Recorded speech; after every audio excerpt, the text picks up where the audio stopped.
I wanted to take a moment today to just explain a couple of things that we're very familiar with, some of us who have been students of Venerable Children for a long time, but I don't think we've talked about for a long time. And the first one is practice commitment. And then one kind of practice commitment we do sometimes is something called a glance meditation. So I thought I would just explain these a little bit. Many people who have taken maybe some kind of initiation, some kind of, tantric initiation, at that time they're given some kind of commitment, which they do on a daily basis. It might be like mantra or something, but that's not exactly what we're referring to here. This is a practice commitment that is more something that usually you do for a designated period of time. And where we first learned about it really was, I think when we were, I don't know. I think we learned about it in the context of making an offering, actually. I think that's how I learned about this. Like, so sometimes when I wish to kind of celebrate something related to, say, Venerable Children or one of my teachers or whatever, I would make a practice commitment and put it in writing. And then I think other times I've done this at the end of a retreat. And it just kind of certain markers, important times where I've just decided, this would be good for my practice, to kind of bolster something up. And so a practice commitment could look like it's really individual. It depends on the person and what they resonate with and what they want to do. But just to give you some examples of things that people do, some people might choose maybe to do a purification practice every day, maybe do the Vajrasattva practice or the 35 Buddha practice for a period of time. I remember one time I did a practice commitment where I read a Lam Rim glance meditation every day, which I'll explain later. You could choose to do something like a certain amount of mantra recitation every day, which when you do these things, of course, you're trying to put your mind into the Dharma and maybe work on certain things. While you're doing that, you might have a theme that you're trying to hold for a certain period of time. Yeah, so some of the things that I find kind of helpful to think about when doing this are having a really clear motivation of why I'm doing this, and then trying to bring that motivation into that practice every day, and being very clear at the very beginning how long I'm going to do this for, and then it's something that then you do every day. You might even commit to doing it in the morning or in the evening. It really depends on the individual and what they think will work for them and what resonates for you. One thing that, let's see, so maybe you would do prostrations, maybe you would do circumambulations, maybe it could be anything. Maybe you could commit to, one thing that would be really, this Abbey would be really good is to do Lam Rim meditation. Actually, we're advised to do this on a daily basis for the rest of our lives. So, but you could maybe focus on something like I'm going to do ones related to this, or I'm going to do it in a certain way. One kind that I particularly like are the glance meditations. Venerable Chodron herself has told me before that she does the glance meditation every day. And some of these that she's recommended to us are ones that in a very brief way review the whole path to awakening, like maybe on a one page. Like the three principal aspects of the path actually has the whole path in it in one page. Or the one I like a lot is the Foundation of All Good Qualities, because it's 2 pages or so, it's very short, but it's written in a very beautiful way by Lama Tsongkhapa. Those two are both written by Lama Tsongkhapa, right?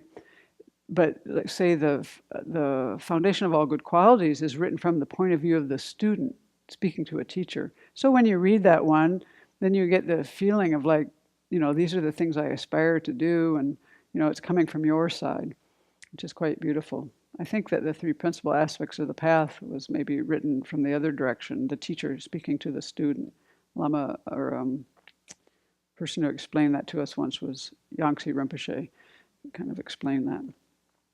Then there's other ones that are maybe a little bit longer, like Lama Tsongkhapa also wrote this one called Lines of Experience. That would be a bigger commitment because it's probably about 8 pages or something. It would take longer. So you just find something, the Heart Sutra, there's many things that you could choose. But in terms of doing it as a glance meditation, there's a little bit more to know. Like, let's say, for example, that we were to pick the three principal aspects of the path. So those in that prayer, in that writing by Lama Tsongkhapa, he's taken the whole path and put it on one page. And just to explain this briefly, there's three main aspects to it, right? Renunciation, bodhicitta, and wisdom. And so when you read through that, you're reviewing these three main aspects of the path that Venerable Chodron has told me that you should have those in balance always in your practice. You always should be addressing all three of those. Maybe you're focusing more on wisdom at a certain period of time, but you'll get kind of dried up if you do that too long, and you need to get some bodhicitta in there to keep things moist.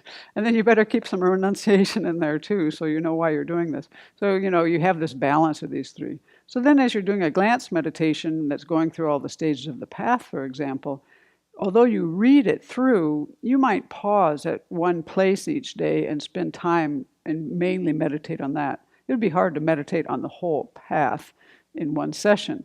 But as you read that every day, you get a feeling of what the steps are in the path, and you put these imprints in your mind, and it helps it all to fall together for you. And then at the same time, you just pick out one topic that maybe you're resonating with or maybe you're working on, and then you spend more time with that. So that's the idea of a glance meditation. We did this just yesterday, I think it was, when we did the Lama Chopa Puja. It has a beautiful glance meditation on the Lam Rim, maybe more like 3 pages, so it's a little more expanded. So that's what a glance meditation is, and that's what a practice commitment is. Does that seem clear? Does anyone have any questions or comments or things to add? Yeah, for now, for example, the 3 principles of the path, for example, I'm wondering how you really do this in meditation, because we're reading it, but if you're just reading it, it doesn't go in very well. So you just take time when you read something, one trick that Venerable Chodron told me is when you're reading something, even if you're just reading it all the way through, it's easy for the mind to get distracted sometimes. Like when we do these practices every day, you can start balancing your checkbook while you're doing the practice, right? You're doing a lot of mantra or whatever. But with these, even you're reading something that's a page long and it's a narrative, your mind can get distracted. One thing that really helps with that is to have your motivation before you start, to try to focus yourself, and maybe even to do something like calm your mind first. Get yourself to a place where you can concentrate. Like when you read about in the Lam Rim about how to conduct a meditation session, that's really, really excellent advice. It's in the first volume of the Lama Tsongkhapa's Lam Rim. And it helps you to know how to structure a session. And one of those things is taking time to kind of do breathing meditation to kind of transition from whatever the heck you were doing to what you're doing now, and then setting your motivation and all that. So I would say that at the beginning. But then the thing that Venerable Chodron told me that I find helpful is if you're saying it out loud, for example, listen to yourself say the words. Like when we do the 35 Buddha practice, you can kind of space out if you sometimes, but if you actually listen to yourself say the words, that helps. And then the other thing is have the motivation to do this as a practice, not just as a rote thing. And then I like to have in my mind, like maybe when I'm doing the breathing meditation beforehand, I'll notice kind of like what's up and what I need to focus on. And then that feeling of that I bring into the prayer. The feeling tone of your mind, I think, is helpful for me to stay more present to what I'm doing and have it feel more meditative than rote. But other people might have some suggestions on this too, because it's an excellent question.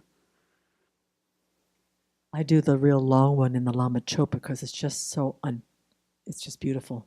But what Venerable said once is that when she goes through maybe a sentence, she'll go, well, let's say the word refuge is in there, maybe there's Buddha, Dharma, and Sangha in the sentence, maybe there's awakening in the sentence.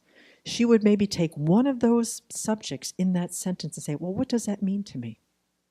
Because if you get doing this stuff over the years, it gets to be like Venerable Tarpa said, rote. But when I say, what does refuge mean to me right now in this moment today? You know, when I take refuge, what does that mean? And to really personalize Yeah. it. And when it says to the Buddha, Dharma, Sangha, well, who's the Buddha to me right now? Is he different than he was 3 years ago? Yeah, hopefully. What's the Dharma? So you can just take it and really make it a personal experience of your life on what your understanding is. Mm. And she did that once. She gave us an example. I can't remember what Dharma subject was, but she unpacked it, and it was just amazing how she got herself to really understand what her relationship was to that part of the Dharma. And so you really make it personal. That really helps. Yeah, and that's true with, all of our Lamrim meditations. We're trying to relate them with our lived experience. What helps me when I'm doing a glance meditation is that I spend some time on connecting myself to the Buddhas in the space in front, and I am talking to them. And so that helps. Also, if I do a practice commitment and I'm doing it for a teacher, I have that teacher in front of me and I am telling them again what I'm doing, and then I offer it to them. Yeah. And that helps keep connected to the content, I think. Yeah, that's a very good. It reminds me of one thing that I do that I find helpful is when you do practices over and over again, there's certain lines that resonate for you. And one that resonates for me in our pasada is, I think it's in the incense offering part where they say, where the sincere mind abounds, or where there's the sincere mind, the Buddhas abound. So for me, that is like telling me the kind of mind I need to have to go into a practice. And then I remind myself, yes, I need to have some sincerity here. And when I have that, there's this sense of the presence of the Buddhas. And that right there, like if you imagine yourself in a place that has felt very special to you. Like I know when I went to Bodh Gaya, that was really a powerful place to be in. And so you can, even when I'm in our meditation hall, which I also feel quite special about, but I can bring up the feeling tone in my mind of, wow, what this space is like. And when I went through my ordination, the same thing. There was this part where there's 140 people out in this like courtyard, and they have this big drum that booms, and it's in this setting that it's a surreal setting anyway. They just know how to put this all together. And then the drum is booming. And I just remember when I was there, the feeling I had, it was like a kind of a magical sensation inside. No, that's not the right word. Something sublime about it. But it was also just the whole feeling of the whole environment was supporting what I was doing. So when I have experiences like that, I try to use them sometimes to bring up the feeling inside of myself before I do certain practices, especially if I might, just something to add to my own inspiration. To the excellent comments that have already been made, I would just say you can also just focus more intently with a little bit of time on one verse each day. So just working your way through it and then start again, just spending more time on a particular verse. Yeah, I think that's what I was trying to say. I'm not sure if I made that clear, but that's, I think, a really good way to do it. For example, to give an example of that, how powerful that is, the book by Shanti Deva is one that I've used a lot during retreat. And I remember I had read it maybe twice, and then I read it out loud, and then I made a practice commitment to Venerable. I said, I'm going to read so many pages of this every day. And she said, no, just read 1 or 2 verses. And so I did that. And I had already used this in retreat for some years. And the year I did that was the most powerful time. Because instead of kind of like floating through these pages, like you can just be a page turner, I stayed with 1 or 2 verses if I could control myself. Sometimes I went to 5, but usually 1 or 2. And then I had the most impact from that because I really explored that. And so that's the kind of thing that comes up when you do things in different ways. You find, in retreat we're advised not to read too much, but to maybe read a certain amount, a page, a paragraph, a verse or 2, and contemplate it. Okay, thank you.